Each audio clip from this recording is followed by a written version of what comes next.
नमस्ते आप सभी को। अंजलि एकेडमी में आप सभी का बहुत बहुत स्वागत है। आज मैं आप सभी के समक्ष एक ऐसे उपन्यास को लेकर के उपस्थित हुई हूँ जिसे कृषक जीवन का महाकाव्य कहा जाता है। और इस उपन्यास का नाम है गोदान। गोदान उपन्यास के लेखक है हमारे प्रेमचंद। और यह उपन्यास सन 1936 ईस्वी में लिखा गया। सन 1936 ईस्वी में यह उपन्यास लिखा गया। प्रेमचंद इसके लेखक है। और यह जो उपन्यास है ये हमारे एनटीए नेट के सिलेबस में, हमारे जेएसएससी सीजीएल के सिलेबस में और भी कई सारे प्रतियोगी परीक्षाओं के सिलेबस में रखा जाता है। तो चलिए फिर आज हम एकदम सरल भाषा में गोदान के कथा वस्तु को समझते हैं और महत्वपूर्ण पात्रों को भी समझेंगे। गोदान उपन्यास का सबसे प्रमुख पात्र है होरी। और होरी के ही इर्द गिर्द पूरे कथा वस्तु को बुना गया है। सर्वप्रथम गोदान जो उपन्यास है उसका अर्थ समझ लेते हैं। गोदान का अर्थ होता है गाय का दान करना। यानी हिंदू समाज में एक ऐसी मान्यता प्रचलित है कि जब किसी व्यक्ति की मृत्यु हो जाती है तो उसकी आत्मा की शांति के लिए हमें गोदान करना पड़ता है, गाय का दान करना पड़ता है। तो मुख्य रूप से यह नाम उपन्यास का इसलिए रखा गया क्योंकि इसमें जो एक किसान है होरी, तो जो किसान है होरी उसके मन में शुरू से ही लालसा है कि वो एक गाय खरीदे।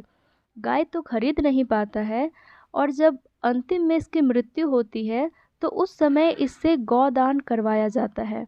तो जब गौदान करवाया जाता है तो यही इसकी मार्मिक स्थिति है पूरे उपन्यास की। तो चलिए फिर हम इसके कथा वस्तु को देखते हैं। कथा वस्तु की जो शुरुआत होती है वो होती है होरी से ही। होरी एक अवध प्रांत गांव का ही निवासी है और इसके गांव का नाम है बेलारी। तो बेलारी गांव का रहने वाला है होरी। और बेलारी गांव के बगल में ही एक सेमरी गांव भी पड़ता है। सेमरी गांव और बेलारी गांव, दो गांवों का नाम याद रखेंगे। होरी का संबंध है बेलारी गांव से और सेमरी गांव में एक राय साहब रहते हैं। सेमरी गांव में रहने वाले का नाम है राय साहब। ये राय साहब जमींदार है और इसी से परिचय है होरी का। और होरी अपने आप को राय साहब का नौकर समझता है, नौकर मानता है अपने आप को। तो होरी की उम्र 40 वर्ष के आसपास है और यही उपन्यास का नायक है। होरी की जो पत्नी है, होरी की पत्नी का नाम धनिया है जो 36 वर्ष की है। लेकिन 36 वर्ष होने के बाद भी इसके बाल पक चुके हैं, गालों पे झुर्रियाँ आ चुकी है। लग रहा है कि जैसे ये 50-60 वर्ष की हो चुकी है, क्योंकि ये एक गरीबी अवस्था को इसमें दिखाया गया है। अब होरी और धनिया का एक पुत्र है गोबर। गोबर की उम्र बताया गया है, गोबर का उम्र इसमें 16 वर्ष बताया गया है, पर बाद में जाके गोबर फिर बड़ा भी होता है इसमें। अब होरी की दो बेटियां हैं। होरी की दो बेटियां हैं, सोना 12 वर्ष की है और रूपा 6 वर्ष की है। सोना और रूपा की भी इसमें बहुत ही मुश्किल से शादी की जाती है, उसका भी चित्रण किया गया है। और होरी के दो भाई होते हैं। होरी के दो भाई हैं, हीरा और शोभा। तो जो हीरा है, ये हीरा ही होरी से कुछ ज़्यादा ही जलता है, कुछ ज़्यादा ही ईर्ष्या करता है। तो हीरा और शोभा होरी के दो भाई हैं और होरी के पास कुल ज़मीन है 5 बीघा। होरी के पास उपन्यास की शुरुआत में 5 बीघा ज़मीन होती है, पर वही उपन्यास के अंत में अब आप देखें तो होरी किसान से मजदूर बन गया होता है और उसके पास ज़मीन ही नहीं बचता है। और मजदूरी करते करते में आखिर में होरी की मृत्यु हो जाती है। तो कथानक स्टार्ट होगी कि जो होरी है वो अपने गायों को, गाय तो उसके पास होते नहीं है, बैलों को, अपने बैलों को पानी सानी दे करके अपनी पत्नी धनिया से कहता है कि धनिया मेरी लाठी दो, मैं जा रहा हूँ थोड़ा सा राय साहब से मिल कर के आता हूँ।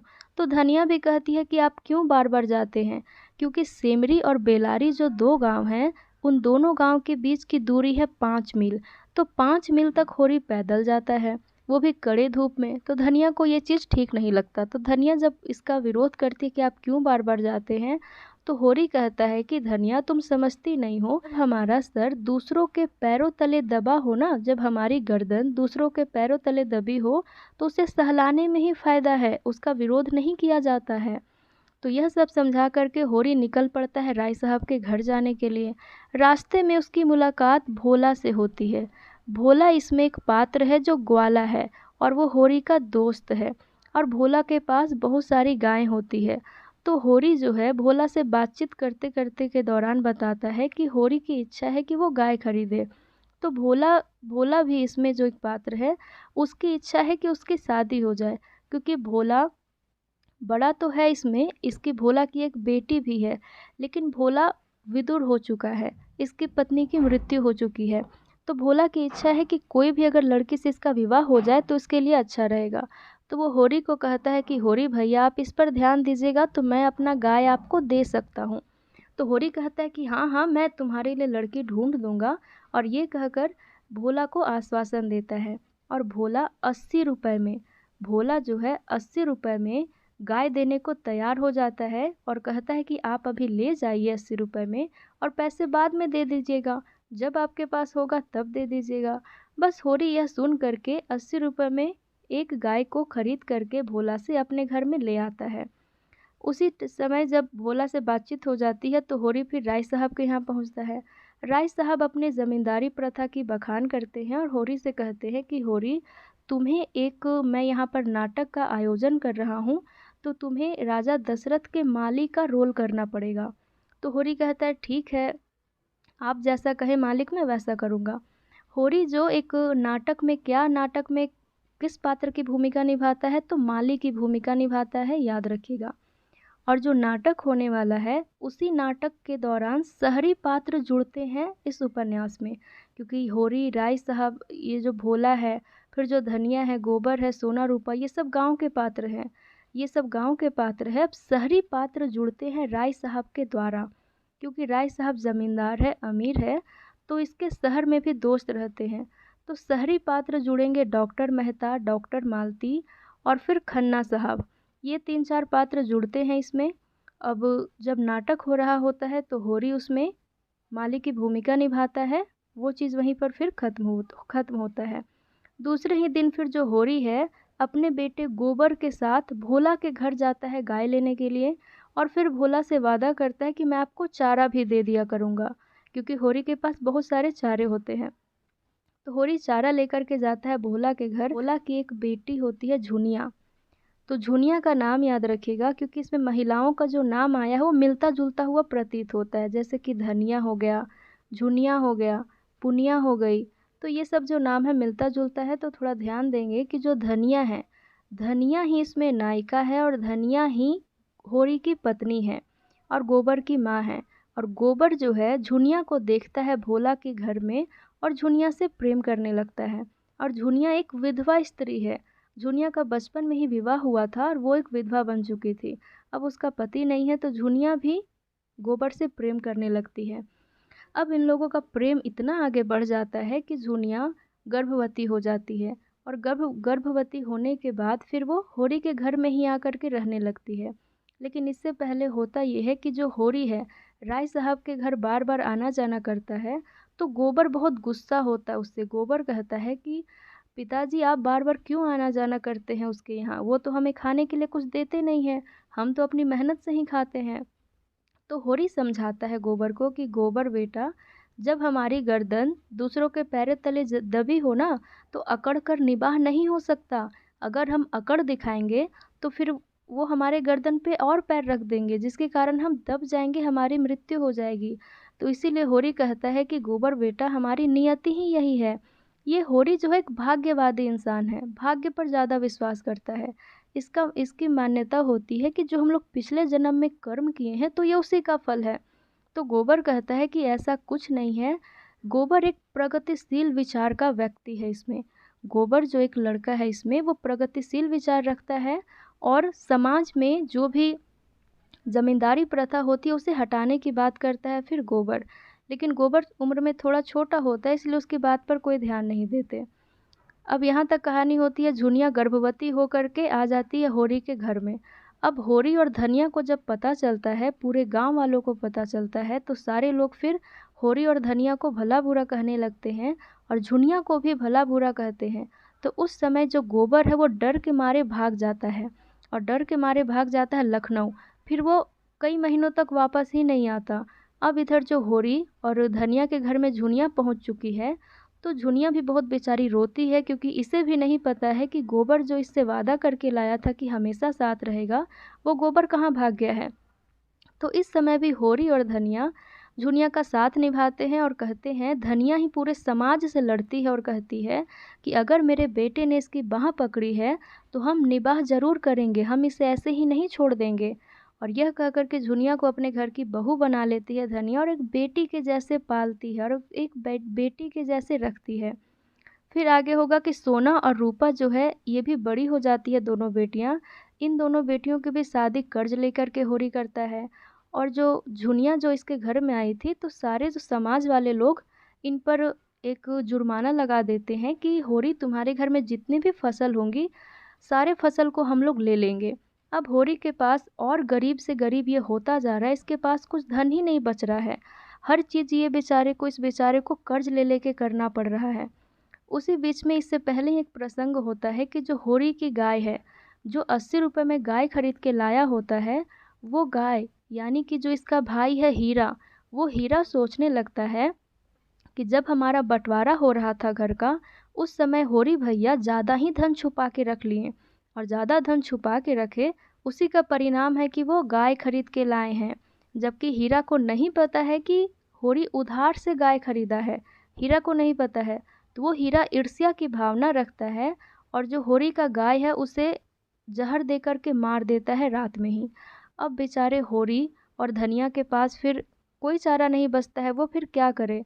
वो बेचारे उधार लेने के लिए विवश हो जाते हैं, क्योंकि जो भोला होता है, भोला उस समय तो समझता है होरी की दिक्कत, लेकिन जब भोला की ही बेटी झुनिया इसके घर में आ जाती है तो भोला को भी बहुत बुरा लगता है। समाज वाले भला बुरा कहते हैं।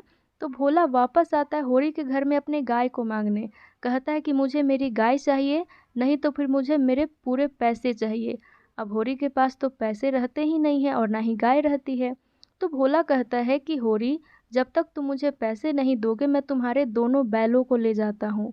अब एक किसान के पास एक बैल ही सबसे बड़ा हथियार होता है, लेकिन उन दोनों बैलों को भी भोला अपने घर ले जाता है। अब होरी के पास कुछ भी नहीं बचता।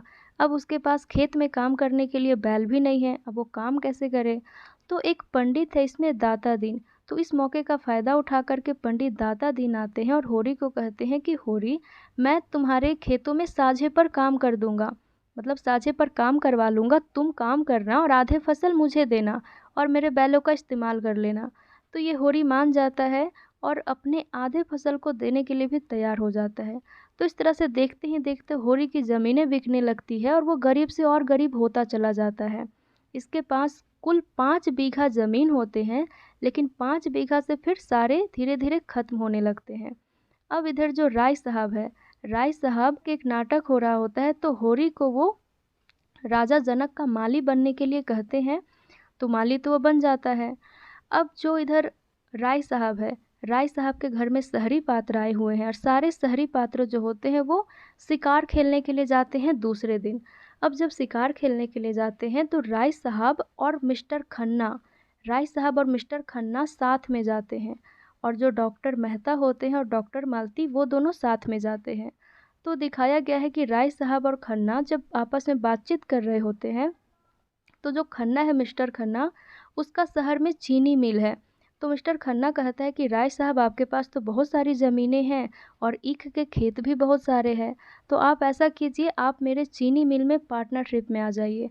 तो राय साहब कहते हैं नहीं नहीं, मेरे पास इतने पैसे नहीं हैं कि मैं वहाँ पर लगाऊँ।